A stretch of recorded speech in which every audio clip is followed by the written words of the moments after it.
Hello and welcome back to Kim Reads. We're going to read the Bearenstain Bears and the Real Easter Eggs. It's the second story in the Bearenstain Bears Easter Classic books.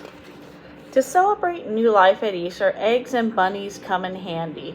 But some cubs think it's just about candy.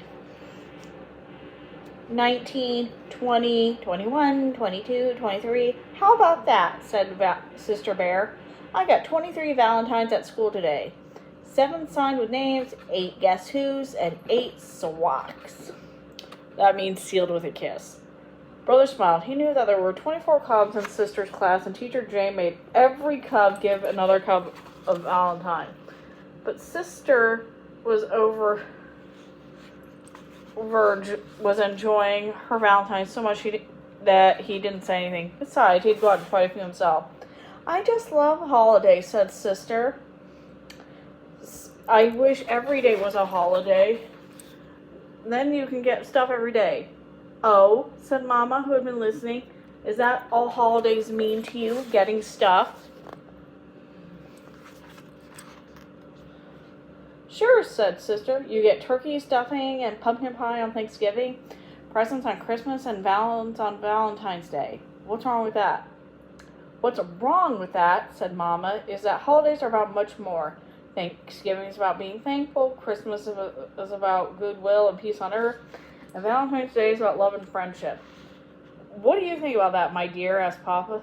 Or where did Sister go? He said, looking around. She went to the kitchen, said Brother, which Sister had.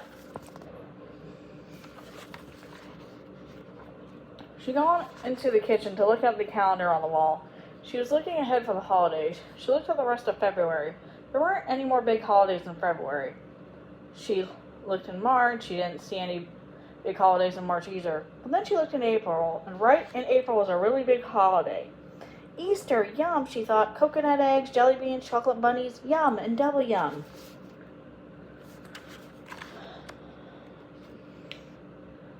That night, Sister fell asleep while visions of jelly beans and chocolate bunnies danced in her head. But it was still winter, and when she woke up the next morning, she forgot about Easter and spring because there was a whole new blanket of snow covering the earth. Wonderful snow to sled on, to make forts out of, to make angel wings in. But Mother Nature hadn't forgotten, and while Brother, Sister, and their friends sledded and made forts and angel wings, she was ready for a whole new season. As the winter winds died down and the sun began to rise higher in the sky, signs of spring began to appear. The big icicles of winter dropped from roofs and stuck like sores in the last melting of the snow. Robins began to look for places to build their nests, and blue and yellow crocuses peeped through the softening of the earth.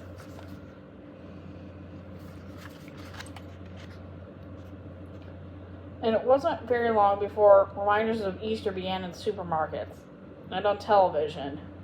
But it was the big billboard in town square that got Brother and Sister excited about Easter. This is what it said. Look, said Brother, it says prizes are on display in the window of the Beartown General Store.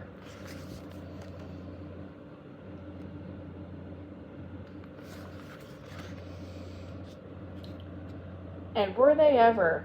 There were more jelly beans than you could count. Sugar trim, dark chocolate, coconut-filled eggs, with sugar roses and violets on them. Life-size milk chocolate bunnies, and one chocolate bunny as big as Brother Bear himself. Happy Easter indeed. There was going to be the biggest, best, most delicious Easter ever. Brother and Sister were so thrilled that they ran all the way home. Mama was in the tree house front yard. Sister, said Brother, you tell Mama about the big Easter egg hunt while I go find Papa and tell him. Mama, sputtered Sister. She was so excited and out of breath she could hardly talk. Now, my dear, said Mama, I know you want me to tell me it's very exciting, but I'm sure going to wait until you catch your breath. Meanwhile, we got some exciting things to show you. But Mama, protested Sister. Just look here, said Mama, kneeling down. These little blue and yellow flowers, they're from crocus bulbs I planted last fall. They've been sleeping until snow all winter. Now they're the first to push out through the earth and greet the spring. Aren't they lovely? said Mama. Yes, Mama, they're nice, said Sister, but Brother and I raced down the town square, and guess what?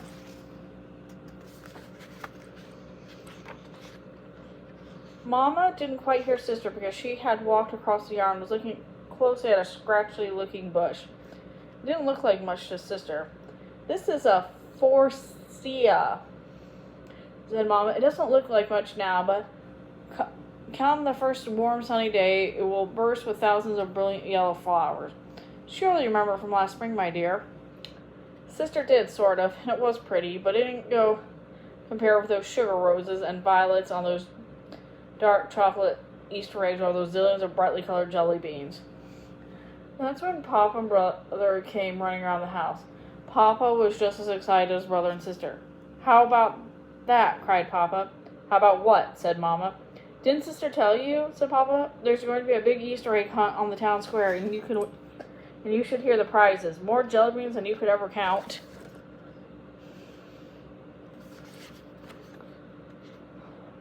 Papa, said Brother, all kinds of chocolate eggs. Continued Papa. Papa, repeated Brother, tugging on Papa's pant leg. Yes, son? I forgot to tell you, said Brother. The Easter egg is just for cubs. Just for cubs, said Papa. That's right, said Brother. Oh, said Papa. He was more than a little disappointed. Papa was crazy about jelly beans, especially the black ones. Mama sighed. She looked at Papa and the cubs. She was a little disappointed, too.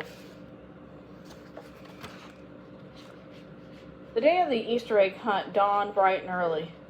Sister, Brother, and dozens of other friends were on the town square waiting for Mayor Honeypot to give them the signal for the hunt to begin. They had bags and baskets of every shape to gather eggs. Brother and Sister were especially well prepared. They each had a big basket, the better to carry the eggs they would find. When the mayor gave the signal, it was helter-skelter, gather, here an egg, there an egg, everywhere an egg.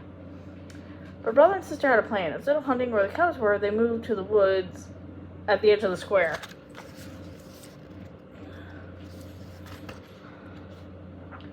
Here's a red one and a pink one and a green one, shouted Sister as she popped the eggs in the basket. And here's an orange one and a yellow one and a lavender one, cried Brother as he popped them into the basket. A little while later, Brother noticed that Sister had become very quiet. He turned and saw her standing over still, looking into some bushes. And here, said Sister in a soft, hushed voice that Brother could hardly hear, are 5 tiny blue eggs in a nest deep in the bushes. Ever so carefully and quietly, Brother moved into the bushes and looked over Sister's shoulder at the real Easter egg.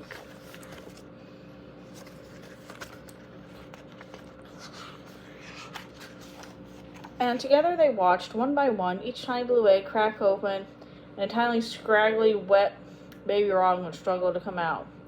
From time to time, the mother or father robin came to nest with food, worms and insects. They took turns putting the food in the wide-open beaks of the baby birds. Brother and Sister watched for a long time. They hardly moved. It's as if they were under a spell. It was the most wonderful and amazing thing they had ever seen. They missed most of the Easter egg hunt, but since every cub got a prize, they got some goodie for the eggs they had gathered. A few chocolate eggs, but mostly jelly beans when they shared with Papa. They came from the black ones. Many of Brother and Sister's friends won the really big prizes, but that was okay. The sugar-trimmed chocolate eggs and the giant chocolate bunny would not only be gone, they would leave quite a few tummy aches behind.